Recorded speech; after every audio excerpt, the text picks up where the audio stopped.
네, 시장의 이슈와 유망주를 찾아보는 230입니다.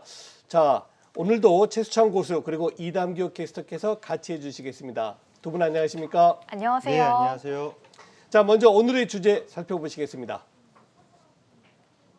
네, 역시 오늘도 반도체군요. 코스피 반등, 반도체의 시간 오나? 제가 볼 때 이미 온 거 아닙니까? 네.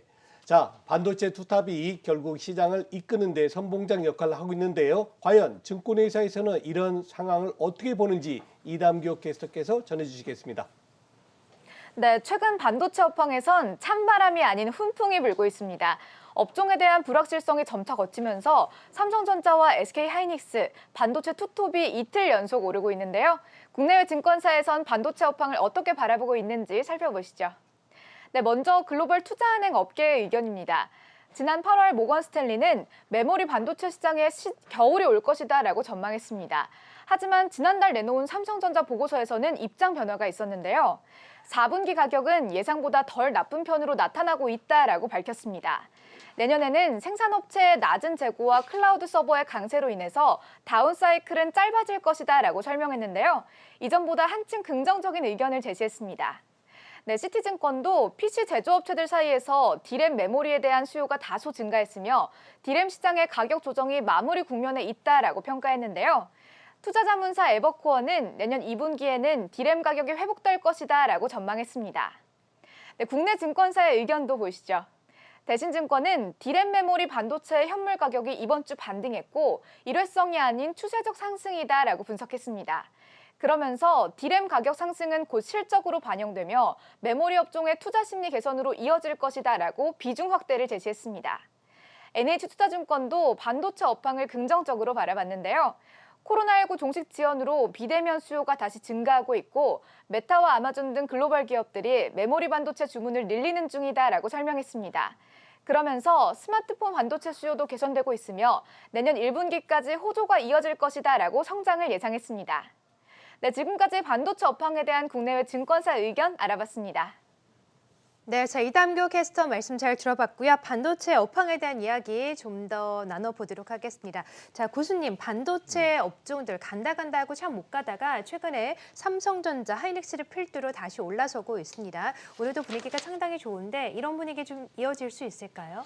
저는 먼저 이 얘기를 하고 싶어요. 반도체 시간이 오고 있다. 앵커님께도 말씀하셨는데 다른 더 강한 얘기를 하고 싶어요.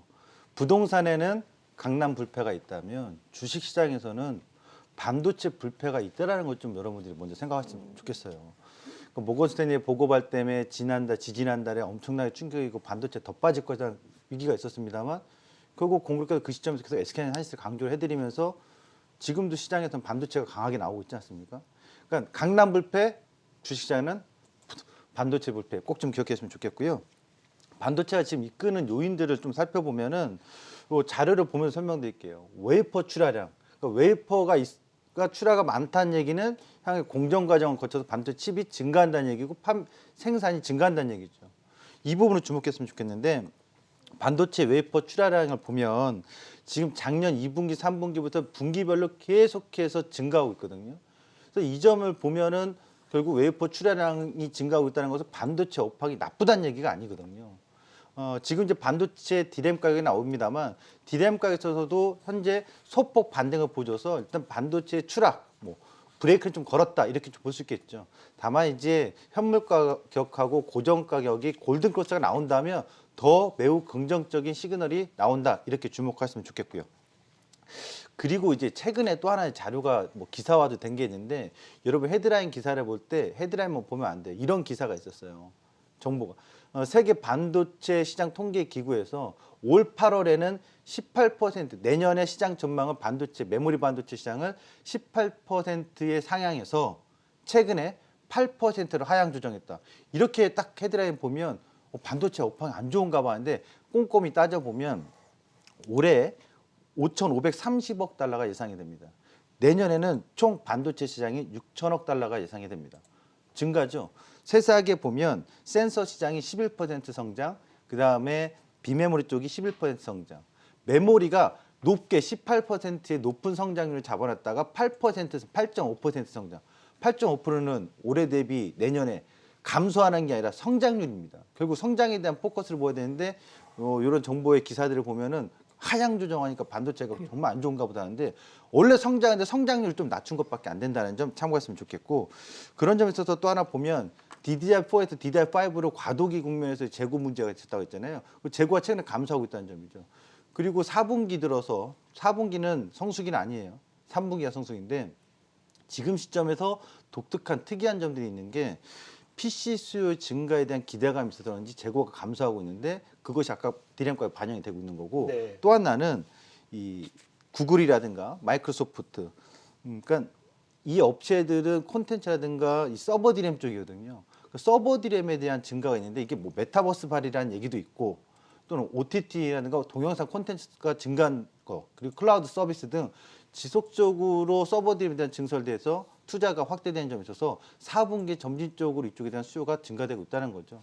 그러니까 지금 반도체의 반등이 일회성이다라고 보는 분도 있지만 한 가지 주목할 건 PC 시대에는 다운 사이클이 한 2년 정도였어요. 한 24개월 주기였다면 2008년도, 2009년도에 애플의 아이폰이 혁신적으로 나오면서 모바일 시장이 되면서는 반도체 시장은 다운 사이클 주기가 1년 정도로 짧아졌습니다.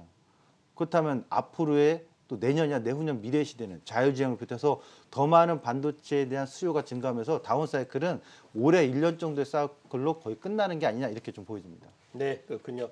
자, 이제 업황에 대해서 매우 긍정적인 전망 들어봤고요. 중요한 것은 과연 지금 시장을 선도하고 있는, 이끌고 있는 삼성전자, SK하이닉스, 즉 투탑으로 중심을 둘 거냐. 그렇지 않으면은 정말 수십 개 종목의 반도체, 소재, 부품, 장비 쪽으로 둘 것이냐. 우리 전문가님 의견 한번 들어보겠습니다. 한묶음이죠. 한묶음이죠. 네, 한묶음입니다. 그래도 비중을 더 둔다면. 우선 이제 그건 저는 이렇게 보고 성향이라고 봐요. 아, 저는 이제 삼성전자나 SK하이닉스 중에서 SK하이닉스의 비중을 먼저 세게 말씀을 드렸는데 네. 그 이유를 좀 하나 말씀드릴게요. 저는 SK하이닉스가 왜 삼성전자보다 더 주가 상승 탄력이 높냐 그러면 아까 제가 강남울패 얘기하듯이 했는데 그렇죠. 2003년도 IMF 말고요. 2003년도 아파트 가격이 뜨기 시작했던 시점부터 주식시장에서 삼성전자, SK하이닉스 보면 삼성전자는 한 1000% 넘었고요. SK하이닉스는 3000%입니다. 그럼 그렇죠. 그동안의 주가 상승이 누가 더 탄력적으로 올라갔냐 했을 때 답은 나와 있는 거예요. 네. 그리고 이제 두 번째는 SK하이닉스가 인텔 인수를 하는 과정에서 낸드 플래시에 대해서 인수하는 과정이 있다 보니까 그동안 없던 건 아니지만 빈약하고 미비했던 사업 부분이 점프업해서 낸드 플래시 2사업자로 뛰어 올라간다면 그건 성장 아닙니까? 그렇죠. 그 성장률에 대한 밸류를 가치를 쳐준다면 주가 상승폭이 훨씬 더 클 수밖에 없다라는 거죠. 또 어떤 분들은 이제 삼성전자의 수급 얘기를 합니다. 뭐 500만 개미가 샀기 때문에 개미 무덤이 되고 있다. 근데 그것은 좀 논리적으로 비약적인 것 같고요. 제가 볼 때는 이제 성장 시그널에 있어서 낸드 플래시의 성장이 SK하이닉스가 좀 더 가파르게 나오지 않을까? 이 시너지 효과를 좀 주목했으면 좋겠고 그리고서 보면은 삼성에서는 결국 비메모리를 키운다고 해요. 그러니까 비메모리 사업을 키운다고 하면 비메모리 사업에 크는 관련된 소부장 기업들을 찾으면 좋을 것 같아요.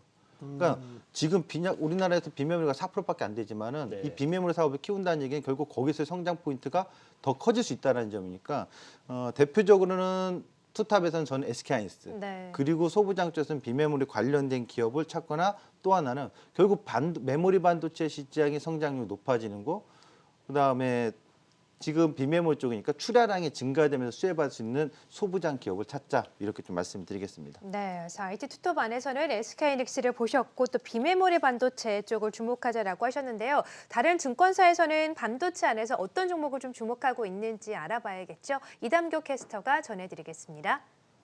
네, 증권사들의 반도체 업종 탑픽 살펴보시죠. 신한금융투자는 DB하이텍을 최선호주로 제시했습니다. 8인치 파운드리 업황 호조가 지속되고 있고 내년 상반기까지의 주문이 이미 확보되어 있다라고 밝혔는데요. 반도체 섹터 중에 밸류에이션 매력이 압도적이라면서 견조한 입지가 유지될 것이다라고 전망했습니다. 키움증권은 탑픽으로 삼성전자를 꼽았습니다. 삼성전자의 내년 디램 부문 캐파가 101억 달러를 기록할 전망이다라고 밝혔는데요. 신규 공장 가동과 미국 파운드리 신규 공장 건설 투자 등에 집중할 것이며 OLED 시장 확대 기대감도 반영될 것이다라고 예상했습니다. KF증권은 유진테크를 최선호주로 꼽았습니다. 유진테크가 SK 하이닉스 디램 공정의 침투율이 높고 내년 SK 하이닉스 디램 투자가 과거 3년 대비 증가할 것이다 라고 분석했는데요. 내년 2분기에는 삼성전자 장비 입고를 개시할 예정이라고 덧붙였고 반도체 투톱 수혜를 받아서 실적 성장이 전망된다라고 설명했습니다. 네, 증권사의 반도체 섹터 탑픽 알아봤습니다. 네, 이담교 캐스터 말씀 잘 들었습니다. 자, 저희가 이제 최수찬 고수에게 딱 꼭 집어서 두 종목을 올려주세요 했는데요. 과연 어떤 종목인지 같이 보시죠. 네, 네페스아크 그리고 동진 세미캠이군요. 아까 말씀하셨던 비메모리의 소부장 종목이라고 볼 수 있겠는데요. 한번 진단 부탁드립니다. 우선 SK하이닉스를 또 가져 나오면 안 될 것 같아서 예. 다 알고 있는 사실이니까요. 한국경제TV 시청하시는 분들은 SK하이닉스를 다 알고 있으니까 이 시간에 최고 탑으로 두 종목은 이제 네페스아크인데 네페스아크는 어떤 사람은 이제 테스트 전문 기업이에요. 범핑 및 테스트 전문 기업인데 삼성전자의 주 고객사 삼성전자의 파운드리를 키우겠다고 하면 이 회사를 주목해야 됩니다.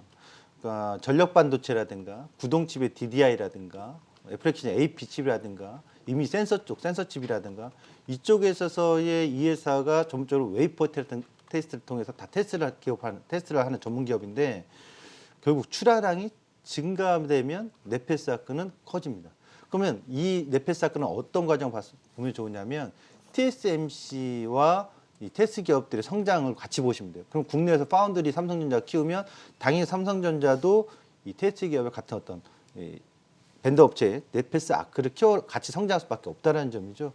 그리고 네페스아크가 또 비슷한 테스트 업체하고 좀 다른 또 강점이 뭐냐면 네페스가 패키징 사업을 하기 때문에 패키징 사업하는 네페스와 같이 협업을 통해서 삼성전자의 파운드리 성장은 곧 네페스아크로 이어질 수 있다. 이게 주 포인트다. 이렇게 좀 보시면 되겠습니다. 다음 종목으로는 이제 동진세미캠인데요. 동진세미캠은 감광의 포토레이스터로 많이들 알려져 있습니다. 불화르곤 쪽. 이것은 뭐 지금 실질적으로 삼성전자 공급을 하고 있고요. 그래서 일본하고의 어떤 그 일본의 무역 제재를 통해 가지고 가장 각광받았던 기업 중에 하나가 동지세미캠인데 동지세미캠 같은 경우는 반도체 외에도 OLED 쪽에도 포토레이스트 국산화를 최초로 개발했습니다. 근데 여기서 주목할 거. 삼성전자가 드디어 몇 년 만에 한다 하다가 이제 드디어 내놓죠. QD OLED요. 그러니까 LG 쪽하고는 다른 방식, LG 쪽하고는 다른 방식, 화이트 방식이 아닌 QD OLED 방식인데 그 방식을 이제 실질적으로 양산 본격화한다고 하면 이 회사의 포토레이스가 또 공급될 가능성 상당히 높거든요. 그래서 반도체와 QD OLED 성장 두 마리 토끼를 동시에 같이 안고 갈 수 있는 기업이다. 이렇게 보셨으면 좋겠고요. 동지세미캠 같은 경우는 업력이 1973년도부터 지금까지 이어지기 때문에 상당한 업력을 갖고 있어서 뭐 소부장 쪽에 있다고 하더라도 상당히 우량한 종목 속으로 속할 수 있다. 한 가지 디테일하게 좀 본다면 엔화의 흐름. 왜냐하면 이 회사가 미쓰비시의 그 료 트레이닝이라는 회사로부터 주 원료를 받기 때문에 포트레이스트의 주 원료를 그래서 엔화의 좀 약세 부분에 따라서 수익 이익의 어떤 증감이 좀 차이는 있는데 뭐 현재 앞으로 동지세미캠의 매출 실적에 있어서는 저는 내년도 상당히 긍정적으로 본다 이렇게 말씀을 드리고 싶네요. 네, 자 오늘은 오늘 시장의 주도주 역할을 하고 있는 업종군이죠. 반도체 업황에 대해서 살펴보고 유망주로 네페스아크 또 동진세미캠까지 들어봤습니다. 지금까지 주식시장의 최수찬 고수 또 이담교 캐스터와 함께했습니다. 고맙습니다. 네, 감사합니다.